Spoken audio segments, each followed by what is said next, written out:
What's good, y'all? Welcome to another episode of the Muscle Hustle Podcast. I'm your girl, Cokes. Make sure to subscribe on YouTube at the Muscle Hustle Podcast. And also, we're streaming on all audio platforms now. We got Spotify, Apple, Castbox, iHeart, you name it, we're on it. So make sure if you're tuning in, check them all out, all right? Listen, we back in the studio today after the mayhem that happened last week. And I'm here with someone who I walked up to and I was like, listen, you inspired me. He was all shocked. I was. But we're going to dive in a little bit more as to why, you know what I'm saying, he's an inspiration. I mainly ask around, especially because we go to the same gym. Shout outs to Level 1 Fitness. But yeah, I'm not even going to hold it. Jonathan Martin. Hey, I'm glad to be here. I'm honored. When you came up to me, I said, what? Me? Yes, No, but I'm glad to be here. Thank you. Listen, you are, I don't care what you say. You're Mr. Big Shot. Okay, when you walk up in the gym, it's all prominent. Everybody's quick to respect you, greet you, everything. They're, what?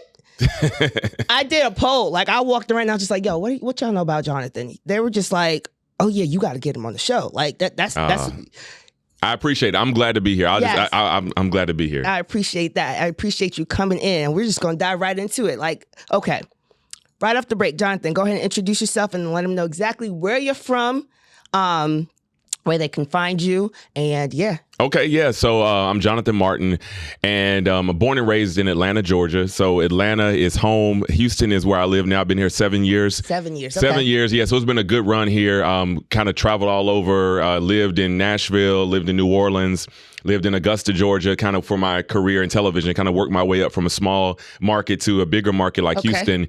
And yeah, that's my story. I'm a news anchor and been a reporter, a journalist for my entire career. And is that something that you actually went to school for? That's where you wanted to, what you wanted to do? Yeah, I went to school.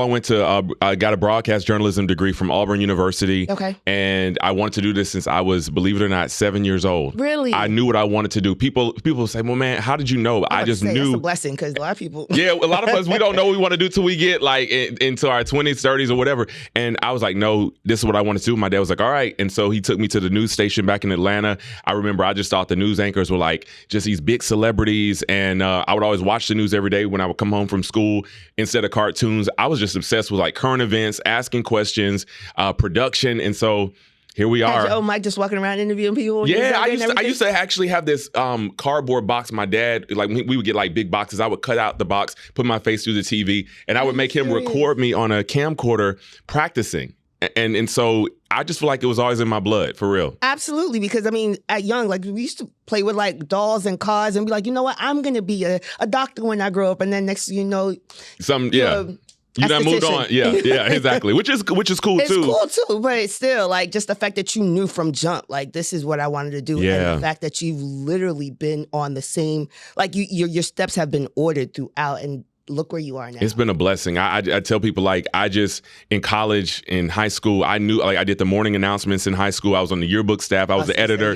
So I was like, this is what I want to do. I was so focused. I was like, ain't nothing going to distract me. But at the end of the day, I also am just blessed that I've been able to, get up every day and do what I love to do. That's part of your peace and happiness. Yes. So you're from Atlanta, like you said, and you moved around basically the southern states a lot, you know, as far as for work. Okay. So why Houston? Well, Houston, I was leaving, I was getting ready to leave my job. I was working in Nashville. And so I was shopping myself around, and I got some interest from a lot of different stations, cities, Orlando, a couple of LA, and then Houston called, and I just came here and visited. I was like, I know a little bit about Houston, but something just felt right about the city.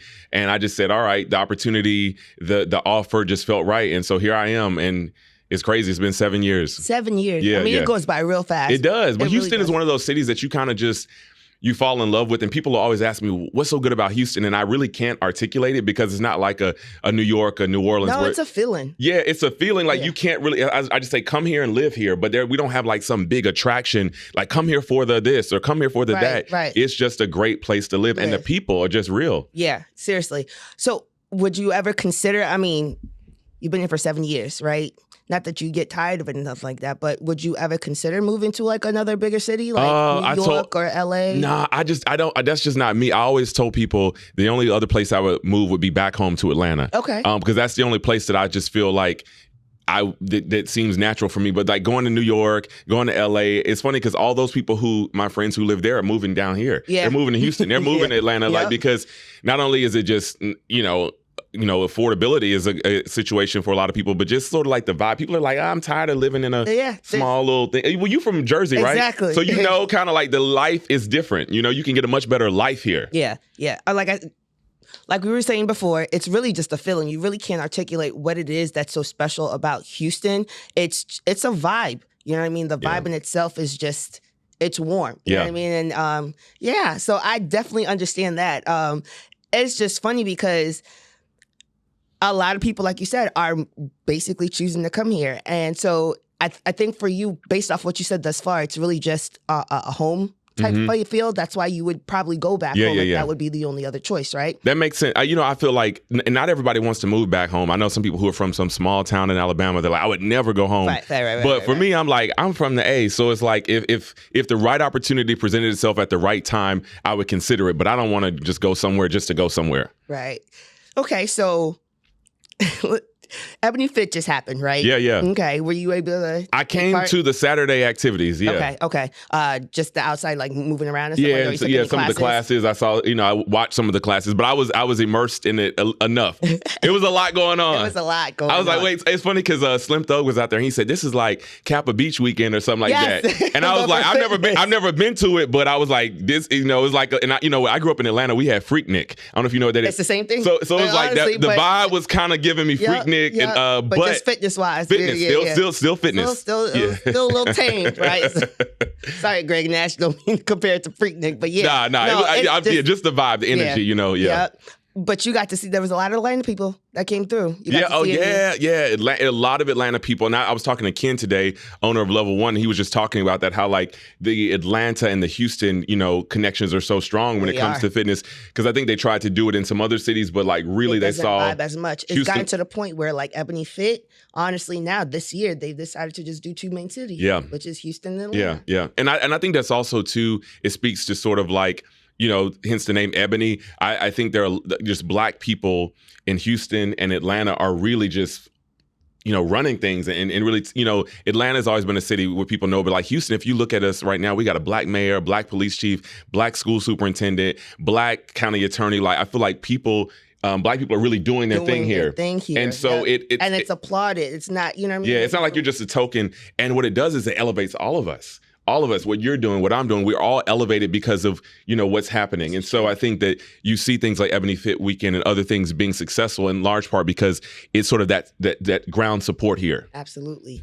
You have any siblings? I got two brothers. Okay. I got two brothers, both in Atlanta. Yeah, one older, one younger. Both are in the music industry. Really? So yeah, they both went into music, and yeah. And you said they're both in Atlanta. Both in Atlanta, okay, yeah. okay. So I'm the one that's over here, but yeah, my brothers Mitch and Matt. One of my brothers he's in a band that a lot of people may know. It's called The Internet. The Internet, they're a band, Grammy nominated, and so he's plays and he writes, and my other brothers manages some different artists. So they kind of went into music. I kind of went into journalism. I mean, but still arts. Yeah, that's true. That's true. Yeah. Very creative. Yeah, creative guys. Are they supportive of like your journey thus far? Oh yeah. They always support me.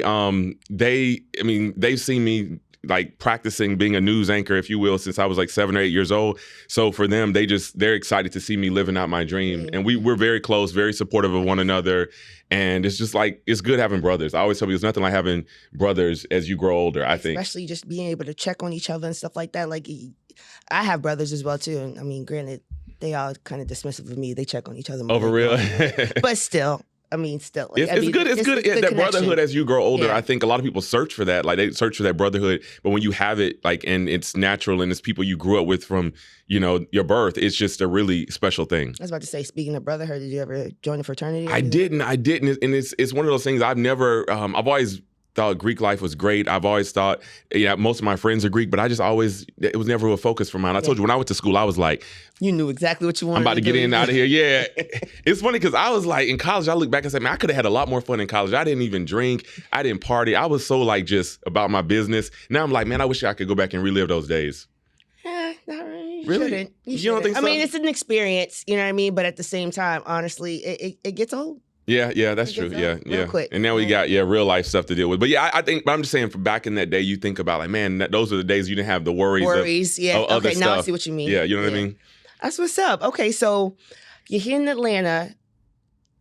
Level 1 Fitness is where me and him, we train in the same gym. Yep. It's all walks of life over there, right? And honestly, we all got a story in there. So it's just like nobody's really sleeping on anybody.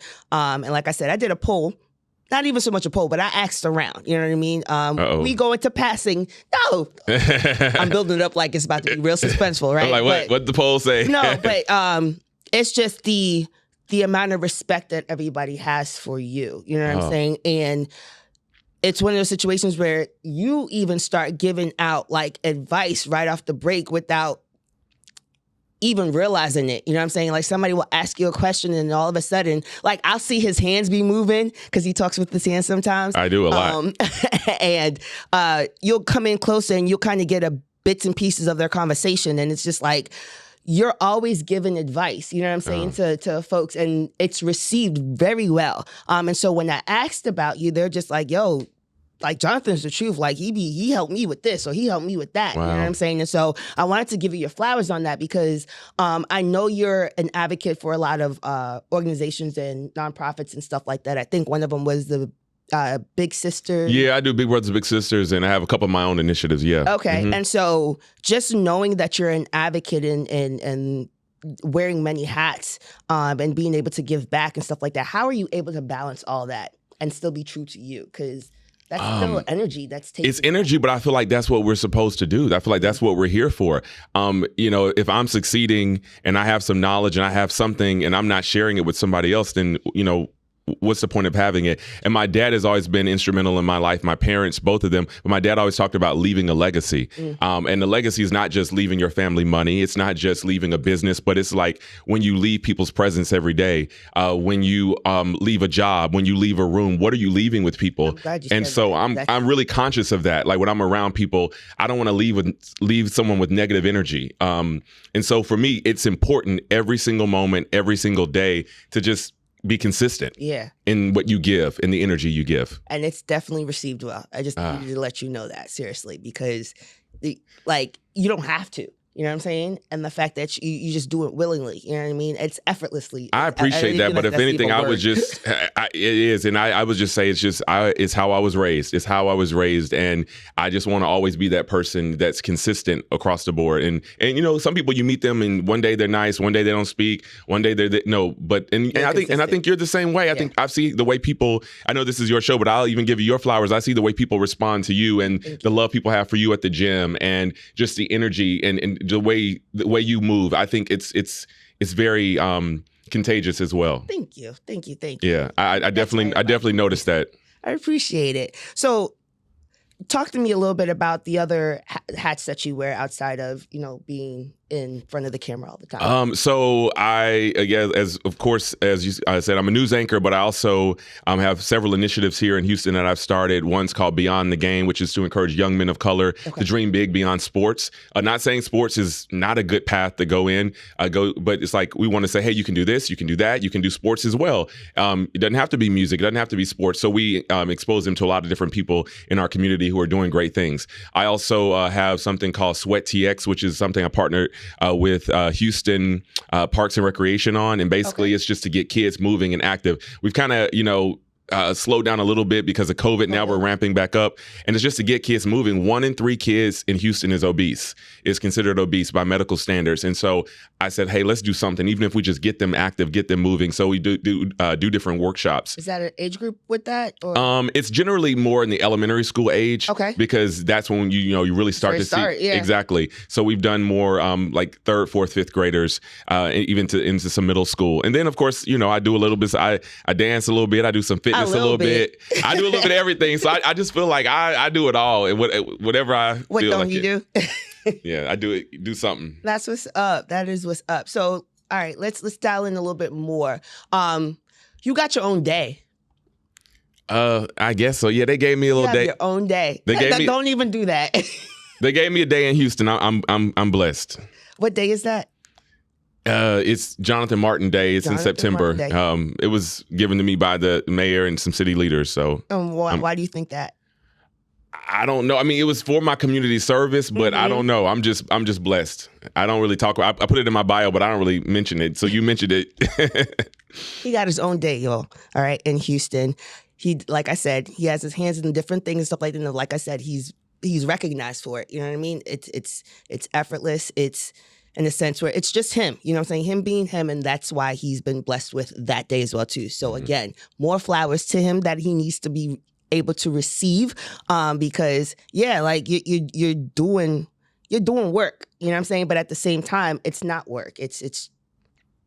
I appreciate that. I appreciate that, and I always tell people, I don't do things for awards. I don't do things for recognition. There's awards I've received here in Houston that I've never even posted. There's moments that I've never posted because I sometimes just like to have those for myself, or if you know, you know, but I like to just do the work. And if you do the work, the rewards are nice, the awards are nice, but I don't do them for that.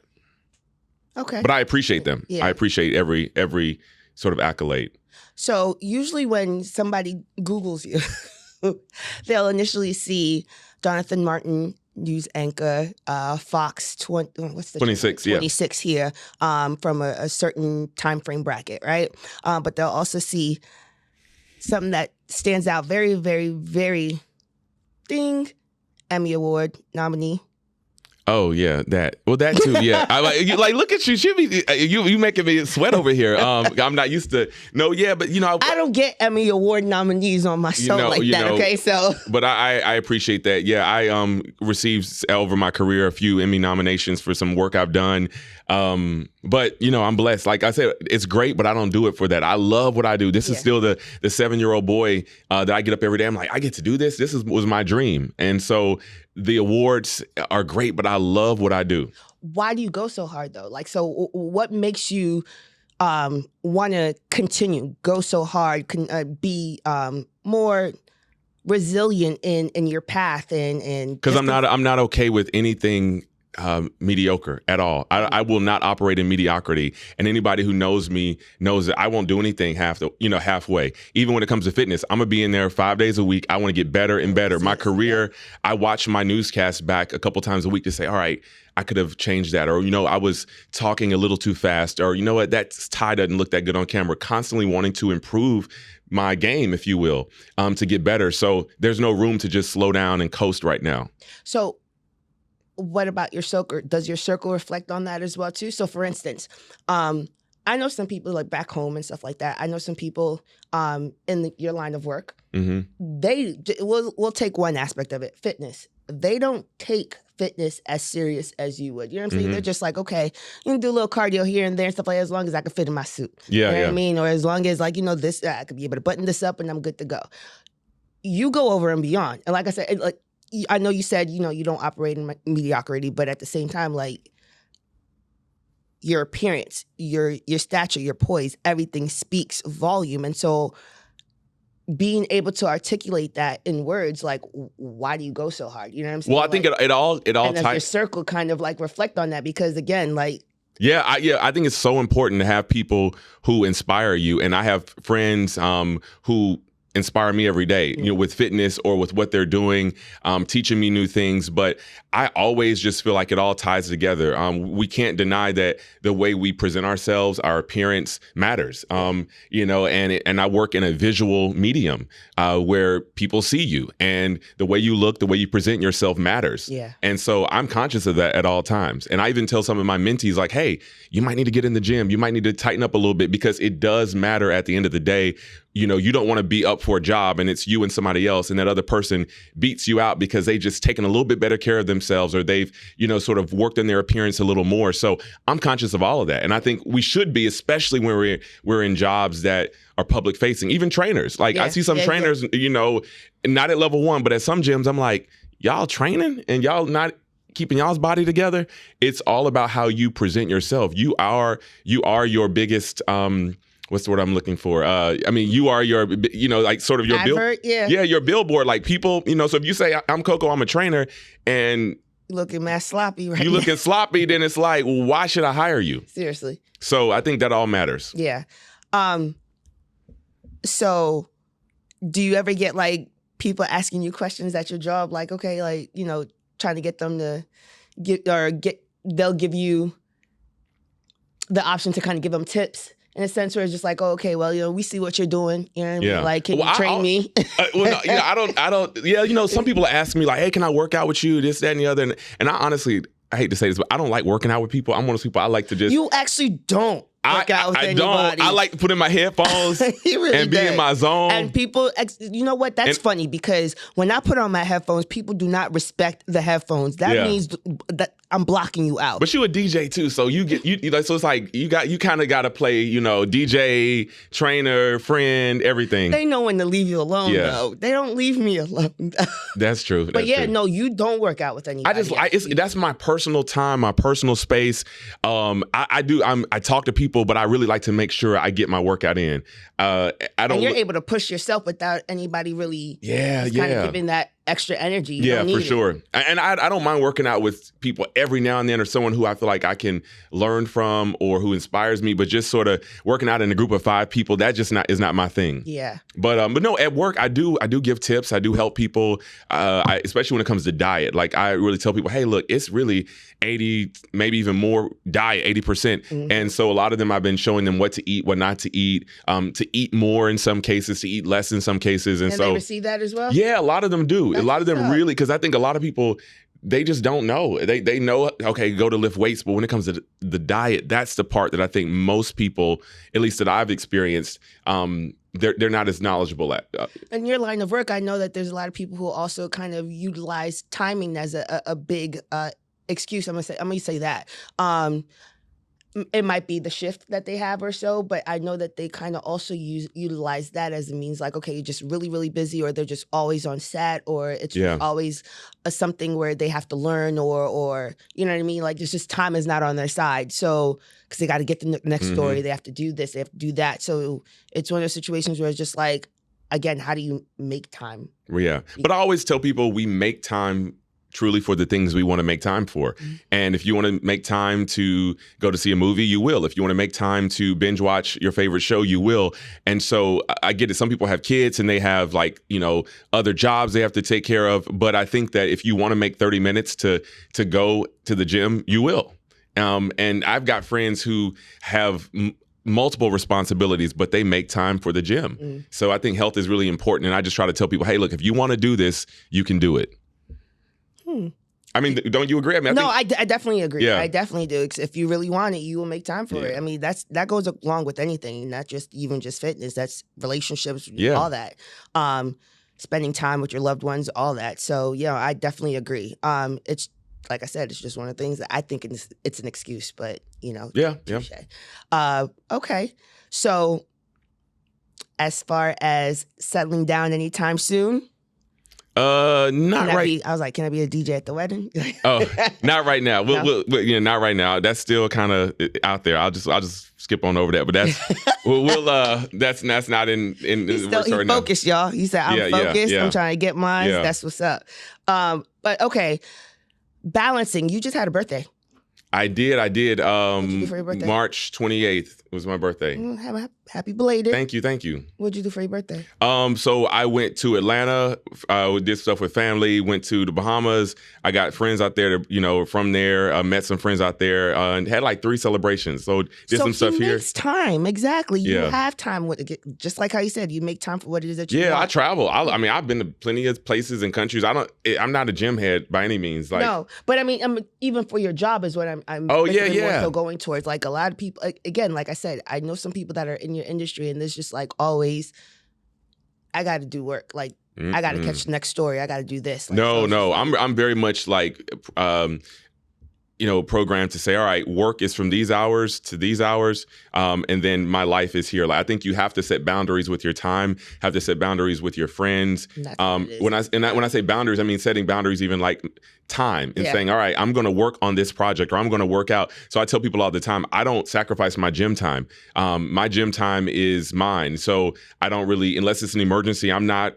doing emails or calls or anything, social media during my gym time. Right. So yeah, and then I'll do work because I work in the afternoon. So after I leave here with you today, I'm going to work, but this is my time. Gotcha.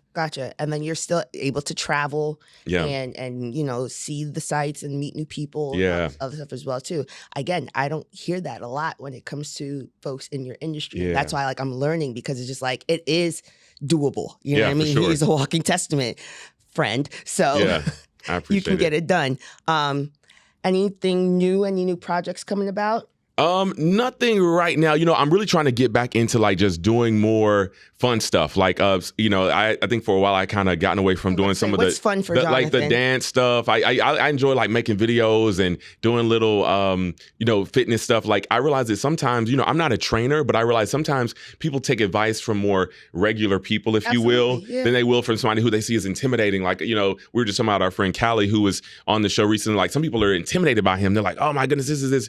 But they would probably take advice from me before because they would feel like, oh, he's a regular guy. He's not a bodybuilder. Yeah. So I've learned that there is a space to share your knowledge with people. Absolutely. And you don't have to feel like, even if you're not an expert, that what you're saying is not received, because it is. People want to hear. And so when I've done a few things recently, people are like, thank you, that was so helpful. I'm like, oh, really? I was just sharing what I ate for the day, but I didn't realize you thought that was something great. It'd be the little things. Mm-hmm. It really does. And like I said, it makes a difference. Yeah, it does. It does. So that's what I want to do, and just continue to travel and just do good stuff in the community and do good. Like I love doing stuff. I mean, I want to get back onto some of the projects that I kind of slowed down on during COVID. Okay. And I think COVID kind of made everyone kind of slow down, get back to the basics. And I think it was a great reset for a lot of us, because we got to say, hey, what do I want to pick back up? What do I want to leave behind? And so there are a few things I want to pick back up. And I think I'm in that space to do that now. Any particular one that you want to kind of share right off the break? Not exactly right now, but just some of the initiatives. I don't want to put it out there and people are like, you said you were going to do this. And then I'm like, damn, it's a month later and I haven't done it. But just some of the community initiatives I've really been planning, and things I did in the past. I want to kind of give them a rebirth, if you will. Okay. All right. So any advice that you would give for someone that is looking to get into your line of work? I would say make sure you are just well-rounded. It's not just about, hey, I look the part or I sound the part, but make sure that you know how to do a lot of different things. I think the industry now is not, you can just get on TV and read the news, but you have to learn how to, really one of the main things, a writer, like we have to do a lot of writing.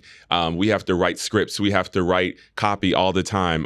It's not just reading stuff, learning how to shoot, learning how to edit, learning about lighting. All of it is, I think nowadays people want you to be able to be a jack of all trades in these industries. But is school actually showing you that? Because is that something where you honestly really, nowadays you see you got vocational school and stuff like that, or different certificates that you can get and stuff like that, is going to a school, a 4-year school. It is in some cases. I think there are some schools that are they have great journalism programs. They're teaching you everything you need to know. And some schools, just their programs aren't as advanced, or they're not as hands-on. I went to a college where we had an actual newscast we had to produce every week. So we had to learn about lighting and directing and all that kind of stuff, microphones and sound. Some schools don't have that. So you're getting more of the books, but you're not getting the hands-on experience. So I think it just depends on where you go to school. Okay. And then for those who obviously don't have that, what would you advise them to kind of reach out for, or continue to research on and stuff like that? Yeah, I would say, there's internships out there. There's so many opportunities just that you can shadow someone for a day to learn. And really this is a talent-based industry. And so a lot of times if you're natural, some people go to school, it's just like singing. Some people can go to school and learn how to sing and take all these classes. Other people just have it. So if you feel like you have it, you got to pursue it and practice. Even just doing watching yourself on camera, reading to yourself, learning how to speak off the cuff, things like that, public speaking. There's so many different things you can do to get yourself better prepared for a job like this. Right. And again, just to clarify one more time, you said that you actually went to school. Your degree was in broadcast journalism. Yeah. Because I know there's just different. Yeah, there's different. Some people go to school for, maybe just communications. That's sort of what their college has. Some people focus maybe on print journalism. Some people focus on, just maybe another major that is similar, maybe production or something. But mine was broadcast journalism. But we also had to take the other classes. Right? Okay, so it's just a dip and dab and everything so that you can be able to get the full experience on each. Yeah. Okay. And so that's advice for those that are aspiring to, kind of follow in that field. But what advice would you give to just I'm going to say not regular folks, but the everyday folk that you come across, that you see, that are just striving to just kind of continue, whatever field that is. You know what I'm saying? They might get discouraged about like the littlest thing, or maybe something, that is something that happened within their life immediately that, they just kind of like, okay, like COVID. You know what I mean? What advice would you give them to kind of just, and I say that because, again, the moves that I've seen you make just in a small confined space, the gym, you know what I mean? That's just one area that I've seen you work in that you've been able to actually make a difference in, you know what I mean? And so just the small gestures that you're doing, the small advices that you give to these people just on how it is that they could change their program or how they move just in the gym on a day-to-day basis, you know what I mean? That's just one area. And so I'm asking you this because I'm just like, okay, these small gestures, I know that they can be received to the everyday personnel, you know what I'm saying? And no matter what field. So what advice would you give just overall to, I'm rambling, but no, you're good. What advice would you give to just the everyday person on just being just as driven as you, or, you know what I mean? Just wanting to, they say they want this, but it's just like, I just don't know if I can do it, or, you know what I mean? Like, what is it going to take? You know what I mean? That's good. Yeah. There's really not one piece of advice, but I think what's worked for me is just always being consistent in every single thing I do, consistent in the gym, consistent with my friendships, my relationships, consistent with just everything that I do. And I mean, sometimes things don't work exactly the way they are supposed to or the way you want them to. But I think being consistent and also drawing inspiration from people around you. I think it's always important to have people who are better than you in your circle. When I say better than you, not necessarily just a better person, but like, or maybe doing something. Maybe I have friends who are like really great with, sort of this, finances and investing, and I'm learning from them. And I'm learning, and they're learning fitness from me. And another friend who's, great at this and great at that. And so I think that it's important to always make sure that you have people around you who are inspiring you and who are going to hold you accountable. I have friends who will tell me like, nah, Jonathan, that's not good. That's not good enough. You can do better. And I think that's part of what's motivated me and keeps me together, being consistent and having the circle around me to hold me accountable. That's what's up. That is what's up. That speaks volume. Yeah, you got to. I mean, it's speaking of level one of the reasons I started going there, I had been going to another gym, which I loved. I loved the people there, but I wasn't feeling inspired. Okay. And I started going to level one, and I'm like, man, these people inspire me. They're going hard. Like people, like, I thought I was, you're sometimes a big fish in a small pond. In the previous gym, you go to level one and everybody's like doing different things and people are just inspiring. That is true because everybody assumes that level one is a bodybuilder's gym and it's not the case. It's not, no. It's really not. And so when you walk in there, you know what I mean, automatically, like I said, everybody thinks it's a bodybuilder's gym. And so sometimes that might be the reasoning why they probably won't approach level one. You'll be like, oh, I'm intimidated. But when you walk in there, you actually see all walks of life doing their own thing, but everybody is getting it. So I definitely can. That's important too. Yeah. But I think it's important to have people around you who are killing it and who are doing better. Because now I feel like I've stepped up my game a lot since I've been at level one because I'm watching what this person's doing and that person's doing. I'm picking up something. But I think if you just go to places of comfort where you're always going to coast, you're never going to get to that next level. So for me, I love level one. I get up there every day like, okay. I mean, I love seeing other people who've improved as well from the time I've been there. So, yeah. Mental check. I always do this for people. Where are you at right now mentally? Mentally, I'm great. You know, but I also say that one of the things that's helped me mentally is that I always stop and talk and check in on my feelings. A lot of times when you're going through things, we'll just kind of go to the next thing. And before you know it, you've kind of snowballed all these emotions and feelings. You forgot why you were really feeling a certain way. So if I'm having a day where I'm feeling a little down and things are feeling a little off, I stop right then and I process those feelings. I talk to myself, I talk to my brother, I talk to whoever I need to talk to in that moment, because a lot of times as people, especially Black men, we will just not address what we're feeling in that moment. And before we know it, something's gotten really bad and we can't even pinpoint where it came from, where that point of pain, where that point of frustration came from. So today I'm feeling great, but on days that I'm not, I'm like, nope, let's talk about this. Let's flesh this out so we can move forward in a healthier way. That's what's up. I think that's what works for me. That is important though, but I'm glad you said that, like, out loud, because again, we don't do that. Yeah, we don't. And to be able to check in on each other as well too, I feel like that is also something that needs to be done a lot more, and also received more as well too, because a lot of people are definitely guarded. I could say I was definitely one of them. You know what I mean?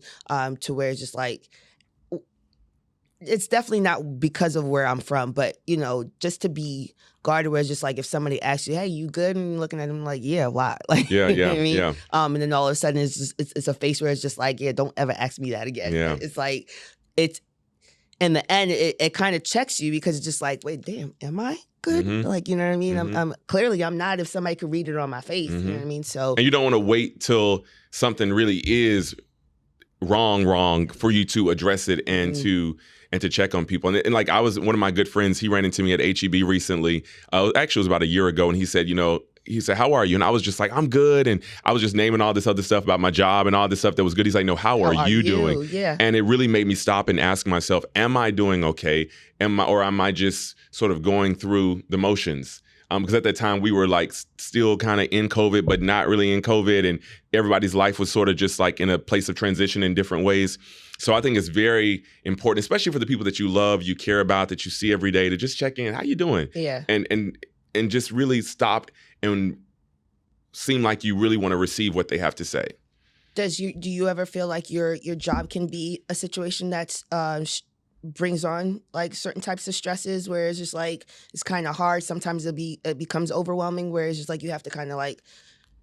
Yeah, sometimes I think, because especially when you're in a forward-facing job, you have to sort of give this part of you every day. There's some days where I go on TV and I have to, project and be ready and be suited up, but maybe that's not how I'm feeling. So I think I've learned how to, like I said, check in with myself, even if it's just like, hey, I need to take a day off. I need to go home. I need to just go out and have dinner on the patio and just process my feelings and my thoughts. Is that received well amongst like, your coworkers as well too? I think now it is. I think now with everything from, I'm sure it probably took time to be able to get to that point, because I'm pretty sure, like, obviously if you're just now starting out and you're trying to do that, you're probably gonna get fired right off the break. Well, no, I think now with George Floyd, with COVID, with everything that we've been through in the last like 5 years or so, I think there's definitely more of a space for people to check their mental health. Okay. And if you say, hey, I'm taking a day, I need a mental health day.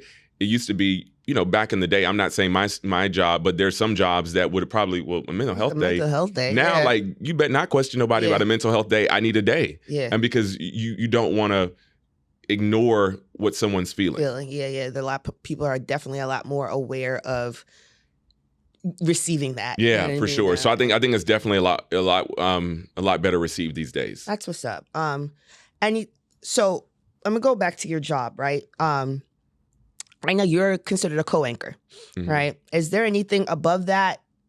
Well, actually, I in terms of on air, like, I anchored the primetime news, which is, I guess you would consider the top position. Yeah, so I anchored the evening news.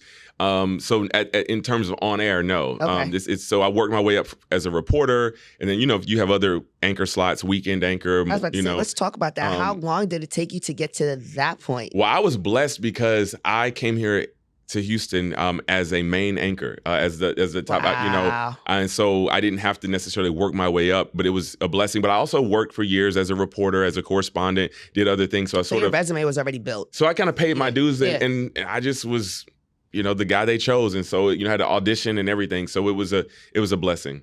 That's what's up. Yeah, so it's been a good ride. I don't know if I'm not one of those guys that feels like I have to do news for the rest of my life. I was gonna say that's my next question. Like, do you feel like this is the end all? Like, no, because like I it's funny because I grew up wanting to be a journalist and be an anchor, but I never grew up wanting to like necessarily be like, I got to be out there, have my face everywhere. Like, I think you can see by the way I carry myself at level one.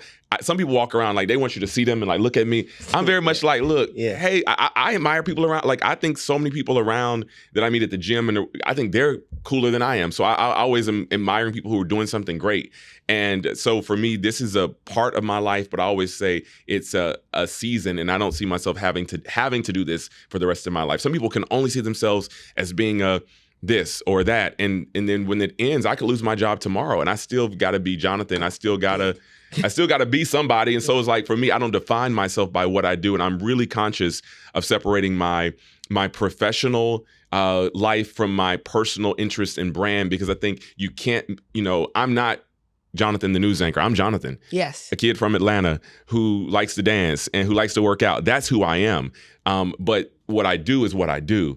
And so I definitely don't like to conflate the two, because I think that's when you can kind of end up in a dark space when one thing ends. And that's what and that's all you are. Yeah. So I'm like, when I meet people, I'm like, I'm Jonathan. They're like, aren't you the guy from the news? I'm like, yeah. But that's not who I am. Yeah. That's a part of what I do. That definitely speaks volume. Yeah, being able to separate and make sure that you know who you are first. Oh, Your job doesn't define who you are. And so many people do define themselves by a job. We saw during COVID. It's a lot. Oh, a lot of people. And I saw during COVID, a lot of people who were vice presidents of this company, or they had their own restaurant, or they were this, and then stuff came to a halt. And like, who are you? Yep. And depression was at an all-time high because of that. So I think it really made me and others really say, all right, know who you are, know what you're about, develop your own thing for you that no one can take away. And that's what you bring to people. So that's what's up. Jonathan, I appreciate you coming through. I'm excited. Honestly, I thought it was a blessing because, I got to get a new. You said what? An Emmy Award winning. Oh, no. I'm gonna ride this out. No. I appreciate you. Thank you for having me. Like, I'm always just blessed anytime someone sees fit to interview me or to be a part. I'm usually on the other end. To have me over here, I'm all like, I was telling people at the gym the day, I was like, oh, I'm going to this thing. I don't know. They're like, why are you nervous? I was like, because I'm used to being in control. And but no, it's great to see what you're doing, and I love the way people respond to you and people who come on here, and it's a testament to who you are. People come because they want to be a part of what you're doing and support you. I'm just regular schmegular me, you know what I mean? I just again, I say this a lot. This is definitely out of my comfort zone. I'm always the one behind, and I'm always kind of like pushing other people and stuff like that. But I don't like to be challenged or dared. And that's what happened. And now I'm just like, okay. Yeah. If I'm passionate about it, you know what I'm saying? It comes effortlessly, and I'm just kind of like, okay, I might mess up, but nonetheless. It's okay, but people want you to be yourself. Yeah. And I think that, as long as you stay consistent, you're going to be great. I mean, that's the main thing. Thank you. Stay consistent. Where can they find you? Any handles that you want to give out? So I'm not on TikTok. People ask me, you on? They're like, you dance? You're not on TikTok? Right. I'm like, I just never have. I was like, I don't need no more social media to keep up with. But on Instagram, I'm J Martin TV. I'm also J Martin TV on Twitter, and then on Facebook, just Jonathan Martin, Fox 26. But yeah, I guess I use more so Twitter and Instagram more than anything. So awesome. Yeah, and I appreciate it. Yeah, thank you so much. All right, y'all, it's been real. Make sure to stay tuned for the next episode coming through. You know where to find him, Jonathan Martin. Peace. Thank you.